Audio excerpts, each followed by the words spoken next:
যে 24 পরবর্তী বাংলাদেশে আপনারা ফ্যাক্টকে তুলে ধরুন। তোষণের যে সাংবাদিকতা, এই তোষণের সাংবাদিকতা করার প্রয়োজন নাই, ক্ষমতামুখী সাংবাদিকতা করার প্রয়োজন নাই।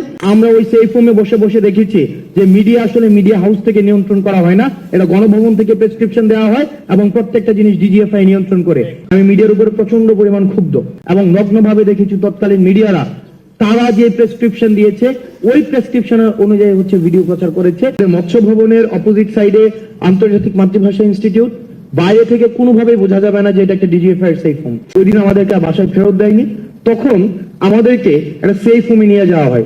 সেফ হোমটা এখনো আছে কিনা আমি লোকেশন দিচ্ছি, সেটা হচ্ছে যে আমাদের মৎস্য ভবনের অপোজিট সাইডে আন্তর্জাতিক মাতৃভাষা ইনস্টিটিউট, বাইরে থেকে কোনোভাবেই বোঝা যাবে না যে এটা একটা ডিজিএফআই এর সেফ হোম। বাইরে থেকে মনে হবে এটা পরিত্যক্ত বাড়ি, কিন্তু আপনি যখন ভিতরে প্রবেশ করবেন দেখবেন সেখানে মডার্ন এমিনিটিস সবকিছুই সেখানে অ্যাভেলেবেল, কনফারেন্স রুম রয়েছে, সবকিছু রয়েছে। সেখানে আমাদেরকে সন্ধ্যাবেলায় নিয়ে যাওয়া হয়। দেন পরবর্তী 2 দিন আমাদেরকে সেখানে মানে আটকে রেখে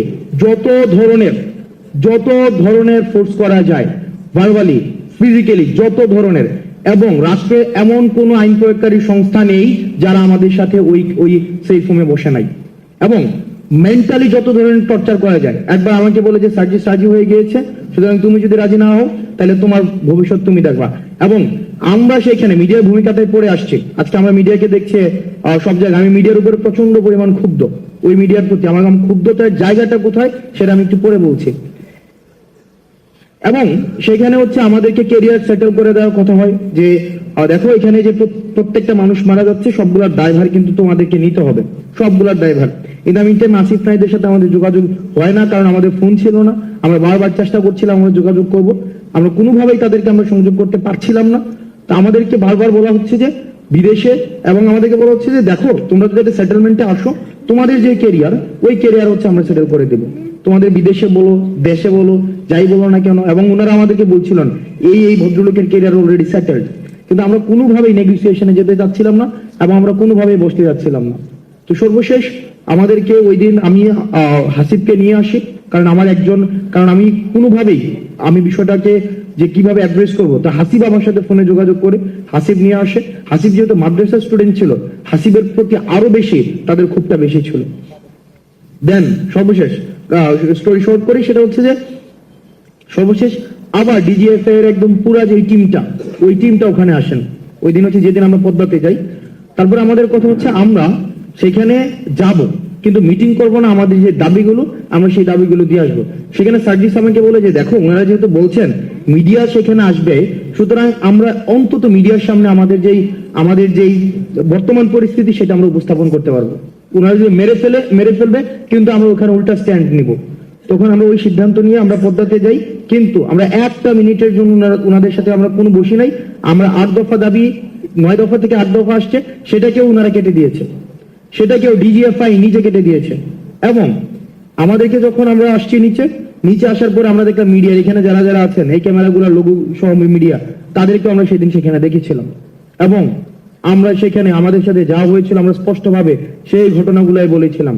দুঃখজনক হলেও সত্য, আবার যখন আমাদের সেই ফোনে নিয়ে আসা হয় আমরা দেখেছি ডিজিএফআই ফোন দিয়ে সেটাকে ইন্টেনশনালি এই প্রত্যেকটা ভিডিওকে কাট করেছে। এবং আমরা দেখেছি যে না এই হেডলাইন যাবে না, আপনারা এই হেডলাইন দেন, ভিডিওর এই অংশ যাবে না, আপনারা ওই অংশ দেন। এবং নগ্নভাবে দেখেছি তৎকালীন মিডিয়ারা তারা যে প্রেসক্রিপশন দিয়েছে ওই প্রেসক্রিপশন অনুযায়ী হচ্ছে ভিডিও প্রচার করেছে, ওই প্রেসক্রিপশন অনুযায়ী হচ্ছে বক্তব্য প্রচার করেছে। আমরা স্পষ্টভাবে বলেছিলাম র ভিডিও এখন আমার কাছে আছে, যেটা কোনো সংলাপ নয়, এবং আমরা কোনো শাটডাউন কর্মসূচি প্রত্যাহার করব না। কোন শহীদের রক্তের সাথে মারিয়ে এসে আমরা কোনো সংলাপ করতে পারি না। কোনো বক্তব্য সেদিন আমাদের প্রচার করা হয় নাই। এখানে সবগুলা মিডিয়া যারা আছেন সবগুলা মিডিয়া সেদিন পর্দার সামনে ছিলেন। এখানে সবগুলা মিডিয়া সেদিন পর্দার সামনে ছিলেন, সবগুলা মিডিয়া। হয়তো আপনারা ছিলেন না, কিন্তু আপনাদের হাউজের অন্যরা হয়তো বিট করতে এসেছিলেন, সবাই ছিলেন। কিন্তু সেদিন কিন্তু আমাদের বক্তব্য প্রচার করা হয় নাই, আমাদেরকে ন্যাশনালি ভিলেন বানানোর এখানে প্রচেষ্টা করা হয়েছে। এবং ওই 2 দিন আমরা ওই সেফ রুমে বসে বসে দেখেছি যে মিডিয়া আসলে মিডিয়া হাউস থেকে নিয়ন্ত্রণ করা হয় না, এটা গণভবন থেকে প্রেসক্রিপশন দেওয়া হয় এবং প্রত্যেকটা জিনিস ডিজিএফআই নিয়ন্ত্রণ করে। এবং 2 মিনিটের নোটিশে হেডলাইন গুলো পরিবর্তন করে দেওয়া হয়। যদি কোনো হেডলাইন পছন্দ না হয় ওই মিডিয়াকে ফোন দেওয়া হয় যে এই হেডলাইনটা এমন হবে না, ওই হেডলাইনটা এমন হবে, সাথে সাথে দেখেছি সেটাকে চেঞ্জ করতে।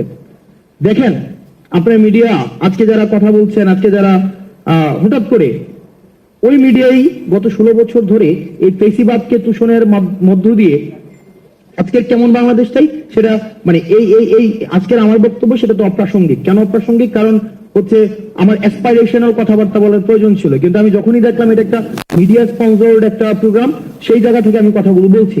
24 পরবর্তী বাংলাদেশে আমরা দেখেছি যে মিডিয়া যখন প্রশ্ন করে, গণমাধ্যম যখন প্রশ্ন করে, প্রত্যেকটা প্রশ্নে একটা বিনিময় মূল্য থাকতো। আমরা যখন দেখেছি যে প্রধানমন্ত্রীকে প্রশ্ন করা হতো, এই প্রশ্নের মধ্য দিয়েই কিন্তু পূর্বাঞ্চলের একটি ফ্লাড নিশ্চিত হওয়ার একটা সম্ভাবনা থাকতো, অথবা এই প্রশ্নের মধ্য দিয়েই কিন্তু ইউএসএ তে প্রধানমন্ত্রীর সফর সঙ্গী হওয়ার একটি হয়তো দরজা উন্মুক্ত হতো। অর্থাৎ এই যে বিনিময় মূল্যের যে জায়গাটি, সেটি কিন্তু গণমাধ্যম কর্মীদের মধ্যে ছিল। একটি কালেকটিভ যে প্রচারণা, একটি বিমর্ষ ভূগোল চোখের মতো যে তুষণের যে একটি স্থূল মন মানসিকতা পুরা মিডিয়ার ছিল।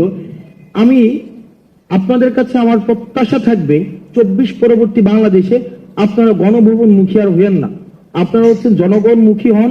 আর মনে রাখবেন, সরকার কখনোই সরকার যেটা শুনতে চায় সেটা প্রচার করা হচ্ছে প্রেস রিলিজ, আর সরকার যেটা শুনতে চায় না সেটা প্রচার করাই হচ্ছে নিউজ।